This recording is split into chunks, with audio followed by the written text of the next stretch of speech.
Good, and I'm the slide sharer unless anything goes wrong. So I've begun the recording.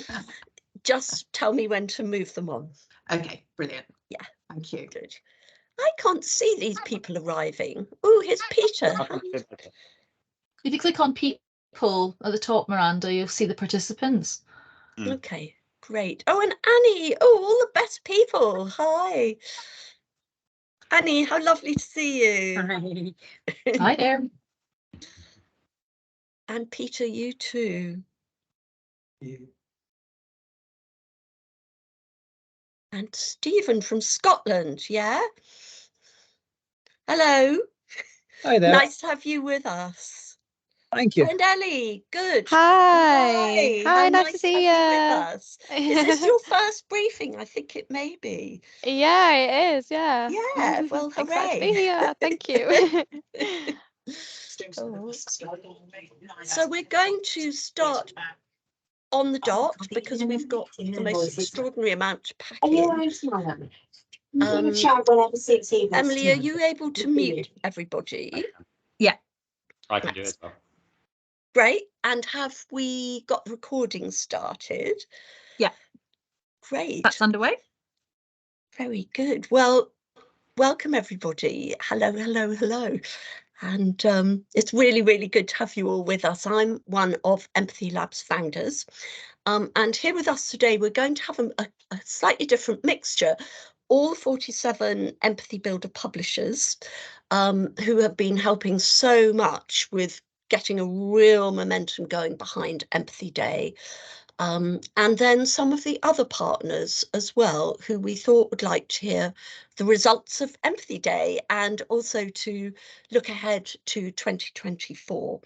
So at the end, we're going to have a very quick, sort of very practical section just for the publishers. Partners are welcome to stay if you're interested to hear that, but also feel free to leave at that stage. So I'm going to start sharing my screen. And without more ado, we will get going. Can you all see that? Yeah. Yeah, great. So we're going to be reporting very heartening growth. And we think this is very powerful at a time of such an urgent need for empathy strategies. Major concerns about increasing polarization of society with so much hatred and division, and lately new misogyny worries. Hate crimes are up 26% in the latest figures. Empathy is key to tackling this and the deficit in children's social and emotional skills caused by the pandemic. And this is being highlighted over and over in reports like the one on this slide. Our young people are just facing so much. 1 in 6 likely to have a mental health problem, and 1 in 6, that's so shocking. So every child deserves to be surrounded by empathetic adults and to have the chance to build the empathy skills, which are essential if they're to thrive. So a quick reminder of Empathy Day's context and aims. It plays a key role in helping deliver our mission of raising an empathy-educated generation. And just imagine the power of that, a generation of people who deeply know the importance of understanding other people's feelings and points of view, and who play a vital role in combating hatred and prejudice. So this work is all about investing in a better future, and it's a future we at Empathy Lab long to see. And we're very much not alone with that longing. There's such a strong feeling behind the Empathy Day campaign. Just here are some representative quotes. Author James Selleck saying, yes, let's drown out the hatred together. And 10-year-old Charlie saying, Empathy Day is good for everyone. It makes people think about each other more. And then the orange one from a teacher in the evaluation survey. I just love this. I believe developing empathy in children is one of the most important things we can do for the future of the human race and our planet. Empathy Day aims to help children learn more about empathy, develop very specific empathy skills, and drive social change by putting empathy into action. And it's a focal point for celebrating and growing our amazing human superpower. and for massively upping the ante on getting books used much more deliberately to develop this learnable core life skill. So you'll remember that with your help, we're aiming to reach 1 million children a year by 2026. This year's campaign was called Mission Empathy, and it offered very practical, very creative empathy boosting activities. And here, are the headline results. These are giving us a real shiver of excitement because the number of children reached has increased by 58% on last year to 636,000, and the number of schools involved increased by 62%. Campaign's digital reach was great. #Empathy Day trended in UK Twitter's top 2 for 5 whole hours. 3.5 million users saw an Empathy Day post across all the platforms. And all this was underpinned by a growing partnership base and creative activation in libraries. And we owe big thanks to all of you for your help in achieving this.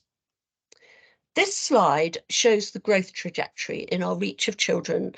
It's gone from 13,000 in 2017, our first year ever of Empathy Day, to 336,000 this year.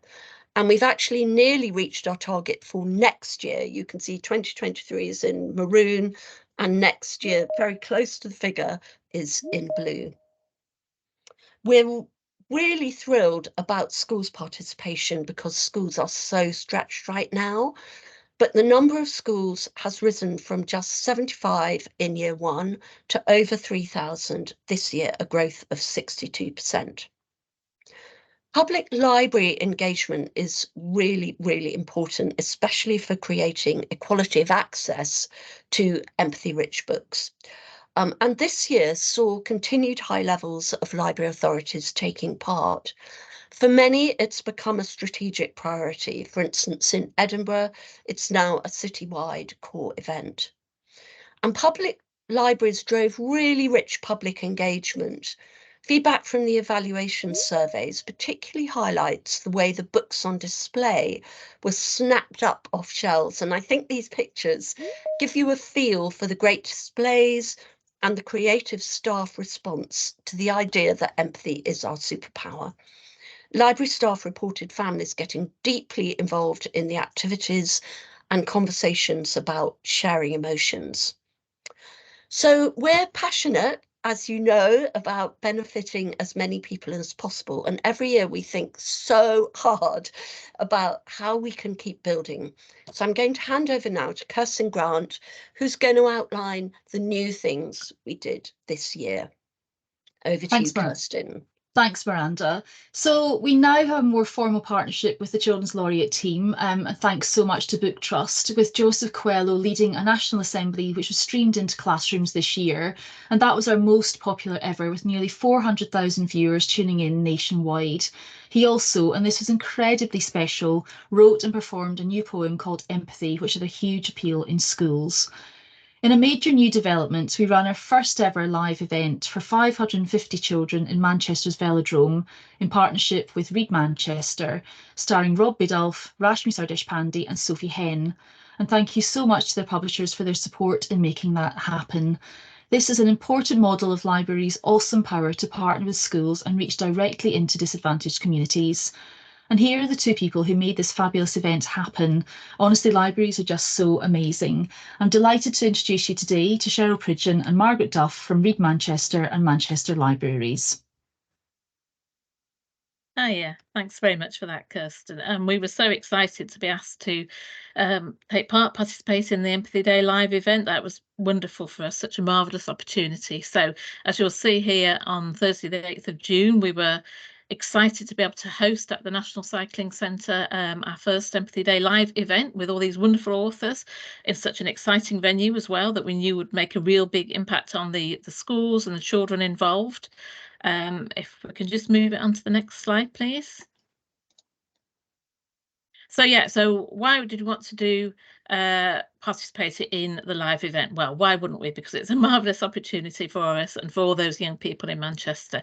That buzz and excitement of holding a live event in a special venue, and that impact of actually children meeting authors in person. We know that children can see authors online, and there's all sorts of ways to get involved with them nowadays, which is absolutely fantastic. But that thrill of actually meeting an author or an illustrator live is absolutely amazing for them, and we know that that has a real big impact on them.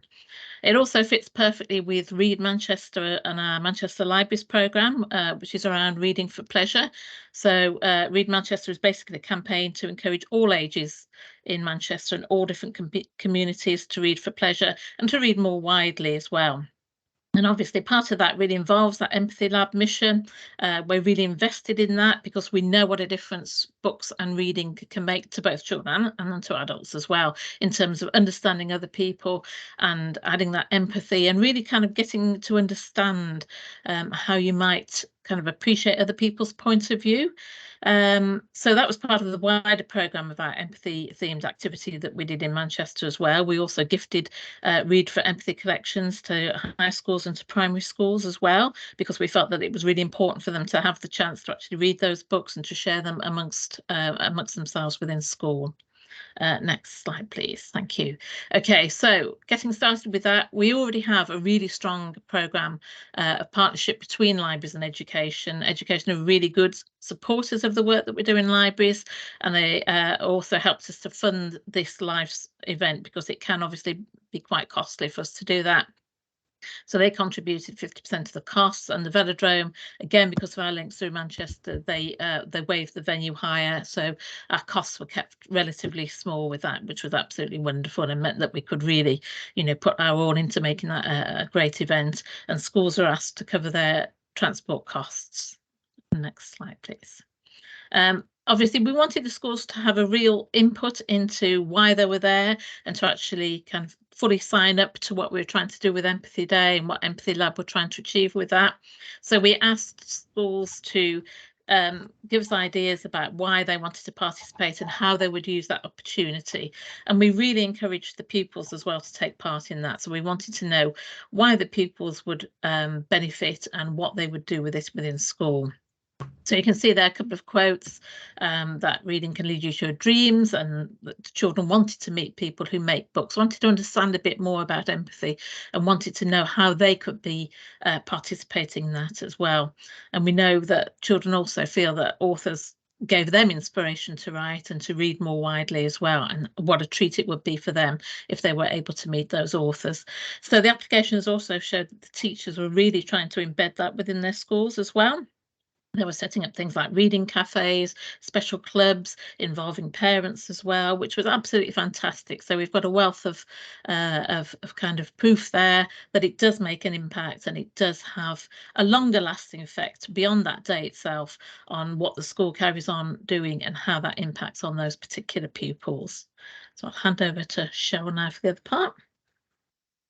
Thank you. So yes, when we were kind of asked to do the slides and kind of talk about the event, I mean, we can't, if we could kind of bottle that emotion and that excitement and show it to you. I mean, it was absolutely amazing. We've done quite a few of these large events, and they're always really, really special. So you kind of forget about some of the pain and the difficulties of kind of bringing these things together, and you just kind of really enjoy that moment. And that's us as professionals and partners and children and teachers and kind of everybody there with that big buzz of being involved in empathy and what that kind of mission of bringing empathy to children, and kind of that how can we work together and how can we be part of this big movement and this big change. So it was absolutely amazing. The authors, of course, put on that performance that they always do and brilliantly hosted. So it was a really special event. And you know, we asked children afterwards what they'd really enjoyed about it, and as well as kind of, you know, monster hunting with Rob Biddulph. It was also about the live drawing and kind of can we create an empathy superhero together, and what are the special, you know, what do we need to consider to create that superhero together. So it was a really special event. And we were lucky, or we decided that it was about books as well. So it's an exciting event, but how do we make that an event that children will remember and they're going back to school? So of course, going back to school with a goodie bag and a copy of We've Got This, we felt that that would mean that conversations were continued when the children were at school, and they would have that empathy themed handbook at home and start those conversations at home with communities, with friends and with families. So the importance of the big massive event, but kind of how that trickles and how that message moves on. And also about an opportunity, I guess, for libraries, for Margaret and I kind of live and breathe these big events and our kind of planning that we do to bring things together. And sometimes people that are working in our libraries and our smaller community libraries don't get that opportunity. So for us as well, it's amazing to bring together our literacy champion volunteers and our staff to be part of that big event. And that's really helpful for everybody to see when we're banging on about empathy and about making change, that they can actually see that happening. Next slide, please. So yeah, the impact and feedback was really great. I mean, we get, this is the best day, but that excitement of being in a different place and being part of that great big atmosphere, but also how did the children respond and how did they start to think about empathy? So you can see some great quotes there. And also interesting as well is that for although we've done empathy work for quite a few years now as part of our library programme, you can see that the schools that responded and applied to come to our event, for the majority of them, it was their first experience of doing some work and being involved in Empathy Day. So we know that it's a combination of buying books and getting them into schools, a combination of what we can do in libraries, and a combination of different events and different approaches to spread the word. And of course, all schools said that they would come back again. Who wouldn't? But also interestingly as well about that the event had helped them to think about how they could kind of adapt and change some of their teaching and how they might be able to embed and introduce new things into their practice when back at school as well. And yeah, what's next? It's kind of watch this space.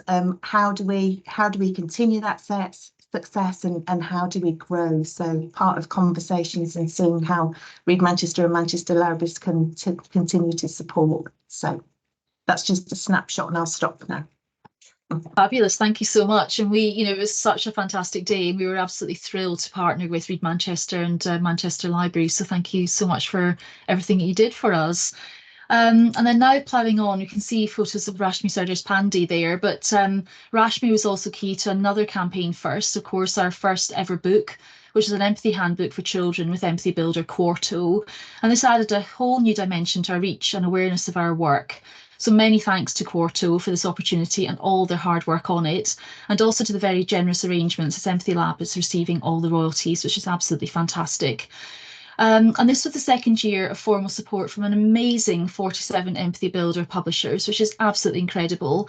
And things really ramped up, and you could really palpably feel the things ramping up. Publishers found different ways to incentivise and involve schools, from Puffin's virtual workshop with Lee Newbury, which reached over 1,800 children, to Nosy Crow's huge online event with us, the NLT, and Cath Howe reaching 5,000 children.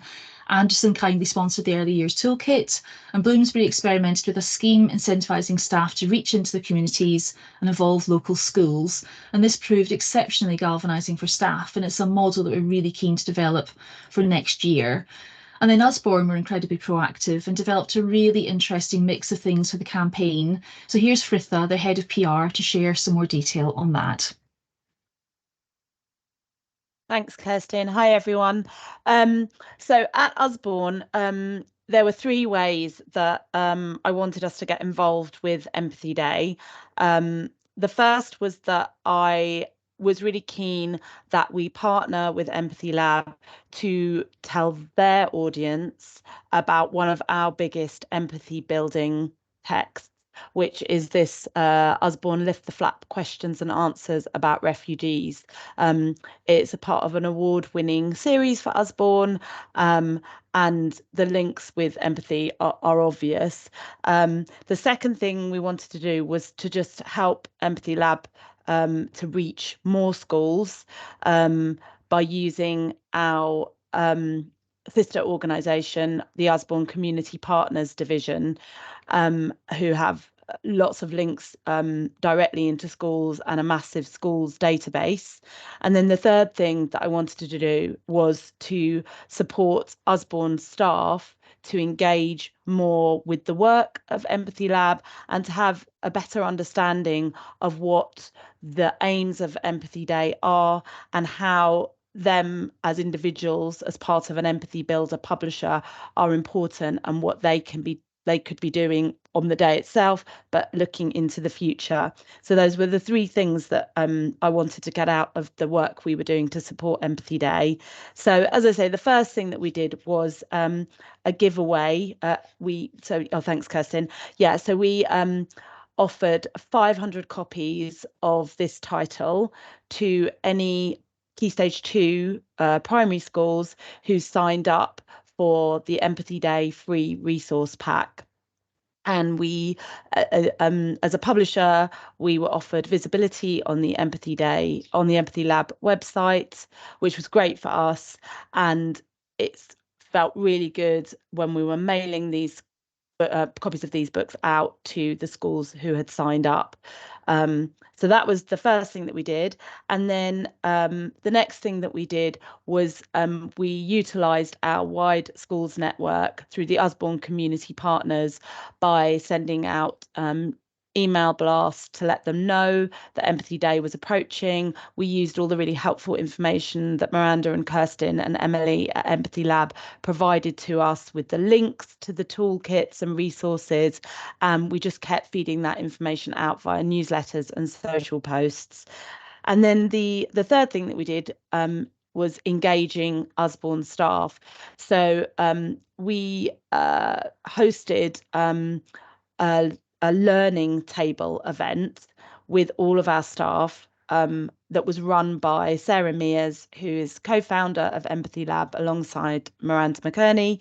And our learning table sessions are, I'm sure lots of you will have these in your organisations, they're monthly lunchtime sessions that are put on for staff to come and hear from an organisation about their work, and to feel excited and engaged in what's going on. And so Sarah Mears came along and talked to everybody about the aims, the mission, the work of Empathy Lab, why it was important, what it meant to be an Empathy Builder publisher, what the work of Empathy, what the aims of Empathy Day were. And we asked everyone to come along to the session with their own personal recommendation of an empathy boosting book. So this is just a small snapshot of people on screen sharing those books. Quite a lot of them were Usborne titles, understandably, but not all of them. And there was loads of really lovely comments in the chat box. Actually, for like days afterwards, people were still like popping into the chat box and saying, oh, there's this great book as well. And adult titles, other kids' titles from other publishers. So that was really lovely to see how staff got really engaged. As part of that learning session, as well as Sarah Mears presenting and chatting to everybody, we invited two of our authors to model in front of everybody an empathy exchange conversation. Empathy Lab supplied question prompts for us, and the two authors had a conversation of about 10 minutes in front of everyone where they used these prompts to have a really deep and meaningful conversation with each other, where they really listened and really got to understand what certain elements of the other person's life was like. And something from my point of view that was really helpful was I chose two authors who came from different bits of Usborne. So we had a fiction author and a non-fiction author. And sometimes in Usborne, those two parts of the company can feel quite separated, whereas there's some of us in-house who work across a group level. So it was really nice to be able to bring sort of two sides of the business together. And one of the things that I talked about when I did my kind of wrap up at the event was how I'd really like us for Empathy Day next year to match members of staff across the business with each other. and repeat that empathy exchange conversation. And just to give you an idea of the kinds of things they talked about, Empathy Lab supplied us with a question set, which I think have been compiled by children. So it was things like, what do you do to be a good friend? How would I cheer you up if you were having a bad day? Tell me something you're really proud of. So all these questions that made for really an interesting conversation, and it was really interesting to be witness to that and to think about how we might use it not only in our everyday lives but in a business sense, to make us more empathetic co-workers. So I think that's it from me. That's all we did. Yeah, brilliant, fantastic. 2024. Amazing. Thank you so much for sharing, Fritha. And as you say, there's just so much to build on for next year. And as well as deepening publisher involvement, we're focusing more and more on a wide range of high-profile partnerships to extend our reach and impact. And deepening existing partnerships and bringing new ones on board is a big focus this year. And it was great to add Twinkl, Authorify and Topsta to our roster. So such big thanks to everyone. And special thanks also go to the Postcode Society Trust for their lottery core funding, which means just such a lot to us as a small organisation. And a key aim is to help professionals to learn more about using books to build empathy and strengthen partnerships, underpinned 2 new learning webinars with Scottish Book Trust and World Book Day, which attracted large numbers of professionals. So big thanks to those organisations. As well as these 2 powerful webinars, there were many expert articles about and podcasts, and it's great to have BBC Education with us here today. We were also thrilled to launch a bookshop pilot with a small handful of independent bookshops for the very first time this year to increase community participation and spread the reach into schools. The support of key indies, Booka, Drake the Bookshop, Wonderland and Mostly Books included Windows, curation of their own tables and empathy-filled book lists, social media support and messaging to local schools. And this great activation on the high street, combined with fantastically positive support from bookshop.org, has created a real area of focus and growth for 2024. So we believe the strategy of continuous innovation is working, along with year-on-year growth and awareness that there actually is an Empathy Day. I'll hand back to Miranda now to look at the bones of the campaign, the thinking that underpinned this year's delivery and the qualitative data about the impact on children and young people. Thank you, Kirsten. So it's worth remembering that the campaign in effect now spans February to November, starting with the Read for Empathy collection in February, Empathy Day in June, which includes a live author festival, Empathy Day Live, and Empathy Action Month in November. Survey data highlights that there's lots of activity before and after the day. The Empathy Day period is growing, so 49% of respondents organised activities in the run-up to the day itself, 37% afterwards, and 80% ran activities on the day itself. So the book collection launched in February, really encouraging signs that this is becoming embedded now, with teachers and librarians setting aside budget for it. Each book's chosen to play a very specific empathy building role, and the feedback is so positive about this focus and the fact that the collection is so contemporary and so diverse. So this year's Empathy Day campaign had a clearer focus on developing 4 target empathy skills, such as perspective taking, and it had a slimmed down menu of 5 creative activities, which gave people really practical ways to develop those skills. One of the target skills was the ability to name and share emotions, and the activity to develop this was emotion maps, inspiring participants to create a map of feelings throughout the day, and 6 brilliant illustrators shared theirs as inspiration. We've had really, really powerful feedback about the effectiveness of this activity, and we'll carry it on into next year. The online festival featured authors and illustrators sharing their interpretation of those 5 activities. And this is a very different role for authors. Previously, we've seen them as key to developing literacy and reading for pleasure, but now with this shared empathy focus, they are partners in building a more empathetic society. And I'm just going to play a clip from the Empathy Resolutions montage that was part of the festival, sharing authors and illustrators sharing their empathy resolutions.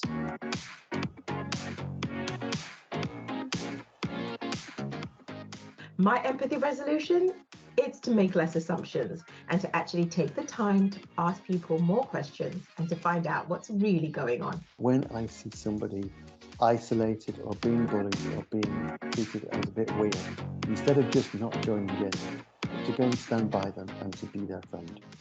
I want to try listening properly to everyone so I can totally understand what they're saying. Is to reach out to others, even when it might feel a little bit hard. To try to understand. I feel like a lot of the world's problems are caused by people misunderstanding each other. My empathy resolution is to stop and not interrupt. Harvey Milk said that hope will never be silent. So my Empathy Day resolution is to try and listen and to try and lift others up so that their voices can be heard. Scroll less on social media and read more books, especially history books. Happy Empathy Day! So there's so many wonderful author contributions to show you, but I hope that gives you a bit of a feel for them. So an increasing number of Scottish schools and libraries are participating, and we're so pleased to have one of their secondaries with us today. Graham Fairweather, librarian extraordinaire from Glasgow High. And Graham made such an interesting use of all the campaign elements. So I'm going to stop screen sharing and hope that we have Graham, who's just going to talk to us. Are you there, Graham? I am indeed. Hopefully you can hear me. I am losing my voice, so I'm going to try my best. Oh dear. Hopefully you can see me and hear me. Over to you. You have 5 minutes flat. 5 minutes back. No, I'll put on a timer. I'll put it set up and everything because I promised you I would do 5 minutes. Right. I'm just going to briefly talk about how I've used Empathy Day in my school and the impact that I've seen. But the first thing I wanted to do was just say why I got involved, because I think it underpins absolutely everything that we try to do, and that is the books. As a librarian, to have the empathy collection of books come out every year that are books that I want my students to read and they want to read, and some of them need to read. It's everything. And there's always titles in there that I'm already aware of and I already love. But there is also always titles in there that I wouldn't have otherwise discovered. And now they're mainstays in my library because they resonate with students. And it's not easy to engage teenagers with reading, and teenagers don't have easy lives. We absolutely have a mental health crisis, and teenagers aren't good at talking about what's going on, but they can explore the world, they can explore themselves and who they want to be through the pages of books. And it's going to be horribly cliche when I say it out loud, but I have seen students find that right book at that right time from the Empathy Lab collection, which is why I always save my budget for it. And I think adults often think, well, that doesn't sound like a very happy book, or the kids don't want to read that. But the one thing that does work in engaging teenagers in reading is to find books that relate to them, or books that connect with them emotionally, and books that feel real. And that's what the Empathy Lab collection is. And so that's where I started this year. I bought the collection in really early. And I got students reading them. I got them excited about the books. I got them promoting the books. I got them reviewing them in the school newspaper in the run up to Empathy Day to build towards that day that was coming.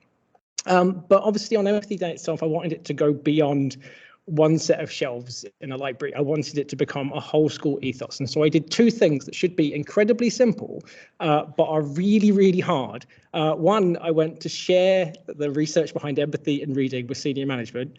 And secondly, I asked my school colleagues to support it and to support me delivering it and get behind it. And they absolutely bought into it. And so I did a lot of work with students on the lead up to Empathy Day. I was making displays around the school. We were getting everything ready for lots of activities in the library. But what I asked staff to do was to just think about how they could fit empathy into their lessons. I shared the resources, I shared Empathy Day Live, but to see what worked for them. And so every student in my school had an English lesson or a series of English lessons that focused on discussions or writing around empathy. Our history department were looking at historical figures through empathetic eyes. our computing department decided to look at neurodiversity and set up a research project. Staff were tweeting out book recommendations, and our modern languages department, who I adore now, had the empathy exchange prompt questions, and they had every student in the school be translating those and having empathy discussions to reinforce what they've learned in English. They were having those discussions in French or Spanish or German, and it was just brilliant. But then that left me to do all the fun bits. And so I got to just stand up in front of the whole school and give an assembly and talk about the power of reading, what it means to me, why reading builds empathy, and challenge them all to make a resolution. And then at lunchtime, myself and my students turned the library into what I can only describe as an empathy hub. I had resolution stations throughout the library that were manned by students, and they were doing all those empathy activities, mission empathy activities that Miranda was talking about. And so there were students making resolutions. There were students having conversations with other students that they didn't know that they picked out of a hat and having personal conversations about empathy. We had a giant piece of blackboard paper that was like 2 meters long where they created one school emotion map with different islands of it and different towns within them. And it was brilliant to see. Actually, it was wholesome, it was lovely, it was vibrant, there was a real buzz. And I remember taking a step back and thinking, yeah, these are important conversations happening, and this is something really, really special. But of course, in terms of impact, I can only really speak anecdotally, but I think it comes in two parts in my school. I think I see first on an individual basis, all those conversations in the lead up to empathy, the students that were helping, the ones on the day, there are students that I can still see now that has stuck with them, that has stayed with them. They still talk to me in terms of empathy. And then there's the bigger picture. And I think my library is seen as more empathetic. I think it is seen as a safe space. I've noticed an increasing number of students come and talk to me about their problems or share things with me. And this is probably a terrible anecdote to end on. But I had a student in the library last week who was misbehaving, and I suggested that maybe he was misbehaving his way into a detention. And I don't actually know this student. He doesn't engage much. He's not reading much. He's not often in the library, but he's without hesitation quipped back, "Oh, you wouldn't do that, sir. You're the king of empathy." And if the impact of Empathy Day is that students feel that staff are caring and understanding and empathetic, and in particular in my library, I am happy with that impact. I think it's very, very worthwhile. And I think that was over 5 minutes, so Only just. Thank you so much, Graham. That's just so inspiring, and it's really always fantastic to hear firsthand how Empathy Day rolls out in schools, and you're an absolute exemplar of that. So thank you so much for sharing that with us. And so just moving on to the sort of impact on children, our evaluation includes gathering survey data from teachers and librarians, calls to case studies with teachers, and material from children themselves, often in video form. And for us, this is like gold dust, and it provides really rich evidence that Empathy Day inspires young people to think more deeply about others. So this year, 82% of the survey respondents said that as a result of taking part in Empathy Day, children and young people understood more about empathy. And of course, this is an absolutely huge, incredible win. And we were delighted too with survey responses around some of the particular targeted skills that we were talking about. So 52% said that children deepened emotional vocabulary, and 42% said they practiced empathic listening. And the great news for you and discoverability, over 42% of teachers said their pupils were inspired to read more or to try unfamiliar authors. This year, we put a big emphasis on putting empathy resolutions into action, because there's no point, after all, in learning about empathy if you're not going to change things for the better. There were fantastic examples of this activity. A couple of our particular favourites, which we might all be able to channel from time to time, were to be more patient with people who are angry, because everyone has a reason, and to stop and think before saying something to a person going through a hard time.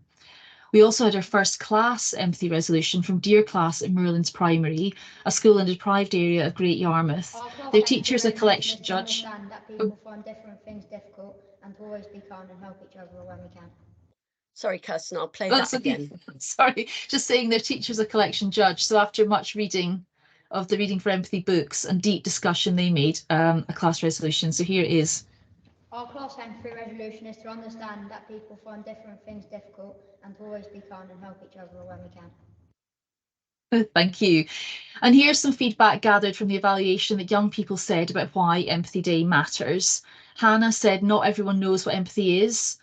Empathy Day helps them learn. And Isabella said that Empathy Day is important because if you're worried or upset, it shows that you're not the only one feeling like that. You're not alone.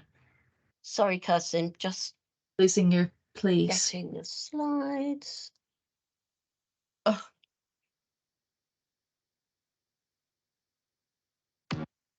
Three people there. There you go, perfect.